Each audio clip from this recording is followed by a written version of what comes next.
भारत पाकिस्तान का मैच बन गया तिजारा? नहीं, ऐसा कुछ नहीं है। ये तो भारत पाकिस्तान का नहीं, कांग्रेस और बीजेपी का मैच है।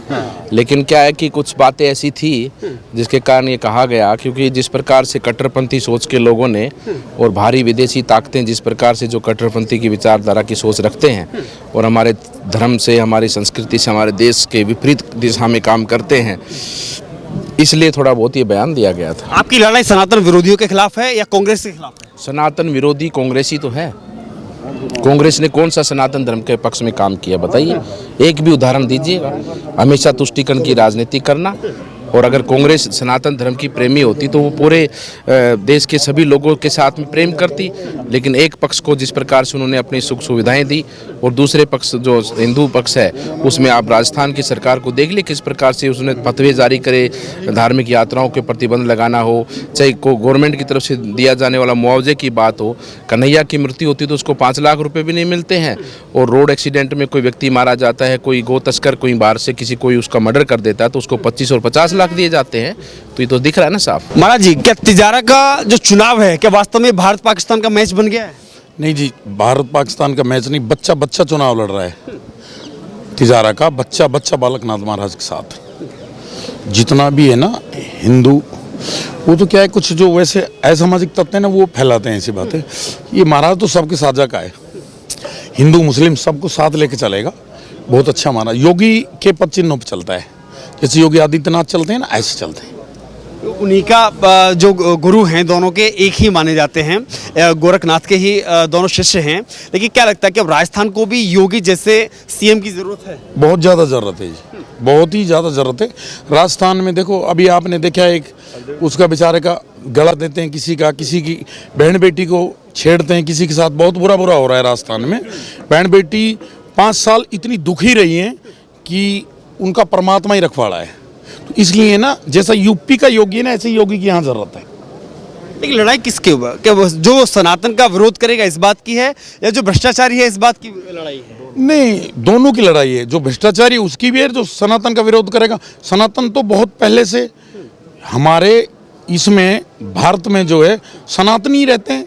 ये तो बीच के बने हुए हैं, जो कुछ लोग वैसे हैं ना जो दूसरे इधर उधर के लगाते हो, तो बने हुए हैं। क्या लगता है सनातन का काम केवल भाजपा ही करेगी या बालकनाथ ही करें, अशोक गहलोत नहीं कर सकते? नहीं जी, जब तक मोदी जी रहेंगे जब तक ये होगा नहीं। कहाँ करेगा वो, तो जादूगर है। वन तो 5 साल वैसे ही लिकाट दी सरकार, बचा मम्मी बता क्या करा है?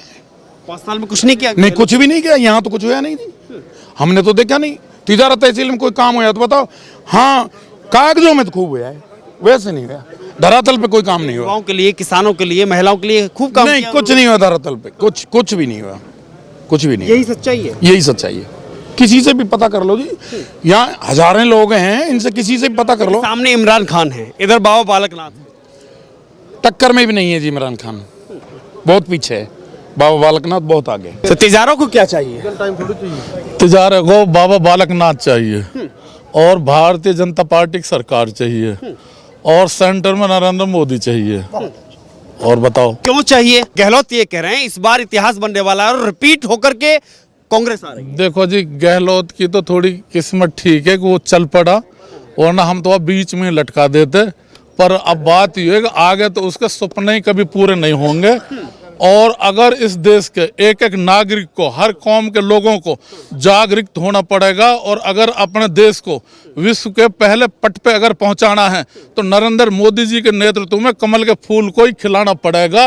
और जो लोग इससे भटकेंगे वो देश के समझ ले कि देश के हित में काम नहीं कर रहे, वो समझ ले देश के एक किस्म से वो दूसरी जो बी टीम है ना, जो अब आपको मैं बताऊं, कांग्रेस के पे राहुल है, वो पप्पू नाम का वो लड़का है, उसके पास ना बोलने की तमीज ना क्या, बोलता है कि 1 लीटर में कितना आटा आता है, वह यूं ही पता ना कि लीटर में तेल आता है, आटा आता है। तो ऐसे का हाथ में अगर हमने देश कर दिया तो देश तो चौपट हो जाएगा। जब पहले उसके 10 साल जो हुकूमत करी ही, और सोनिया गांधी ने रिमोट रखा था, और मनमोहन सिंह जो है जब कहीं जाता था, गली के कुत्तों को भी ये पता नहीं चलता कि यहाँ के प्रधानमंत्री जा रहा। आज हिंदुस्तान का जब प्रधानमंत्री जाता है, पूरी दुनिया में अलग जाग जाता है कि आज हिंदुस्तान का प्रधानमंत्री फलानी कंट्री में जा रहा है। इससे पूरा देश का गर्व, सीना एकदम ऊंचा होता है। और इससे फक्र की बात और क्या हो सकती है। जो हमारा देश का राजा जब यूक्रेन में युद्ध हुआ वहाँ जब पाकिस्तान के लोग भी इंडिया के झंडे का शरण लेके वो अपने हमारे देश को वहाँ पार वापस आए। तो इससे ताकतवर और इससे अच्छा और एक गरीब परिवार का प्रधानमंत्री, वो हर गरीब की उसको जानता है कि गरीबों की ज़िंदगी कैसे गुजरती है, वो ही देश को चला सकता है और वो ही चला रहा है। उससे बढ़िया वो तो मैं कहूँगा आज के ज़माने का वो देवता है और उसकी तो कुछ दिन पीछे ना उसकी तो लोगों को पूजा भी करनी चाहिए। मोदी से अच्छा कोई इंसान नहीं है इस देश के अंदर। इतनी तारीफों के पुल आप बांध रहे हैं, उन्हीं के खिलाफ में कांग्रेस कहती है मोदी ने देश को बेचा है। जी, मोदी ने आप इनने 60 साल राज किया है। आज हिंदुस्तान का मुस्लिम दलित अगर सबसे पीछे है तो कांग्रेस की देन है। कांग्रेस की सोची समझी चाली, उसने कभी मुसलमान को पढ़ा लिखा नहीं बनने दिया, उनको अशिक्षित रखा है, दलितों को दलित रखा है, मात्र इनको वोटर समझा है। लेकिन आदरणीय नरेंद्र मोदी जी जब भारतीय जनता पार्टी की हुकूमत जब देश के अंदर आई है, उन्होंने अंत्योदय का मतलब आप समझते हो कि लास्ट का जो बंदा है, जो सबसे गरीब नीचे पटल पे है, वो और ऊपर का सब एक समान होना चाहिए। सबके घर में चूल्हा जलना चाहिए, सब किसी के घर में भूखमरी नहीं होनी चाहिए। ये सोच भारतीय जनता पार्टी और नरेंद्र मोदी जी की है। मुस्लिम जाग गया है। मुस्लिम जो पढ़ा लिखा मुस्लिम है वो जागरूक है। मैं आपको दावे के साथ कह रहा हूँ, चाहे बाबा के यहाँ आ रहे हो या ना आ रहे हो, 10-15% मुस्लिम आज भी वोट बाबा बालकनाथ जी को मिलेंगे, इसमें कोई दो राना है। मुसलमान इनके बस का ये तो न, इनकी ऐसी रो फैलाते हैं, काहे को हिंदू काहे को मुसलमान, आप और हम भाई भाई हैं। जिस देश में जब हम एक धरती पर रहते हैं, एक धरती का हम उठ रहे बैठ रहे हैं, तो मेरे जय हिंद जय भारत।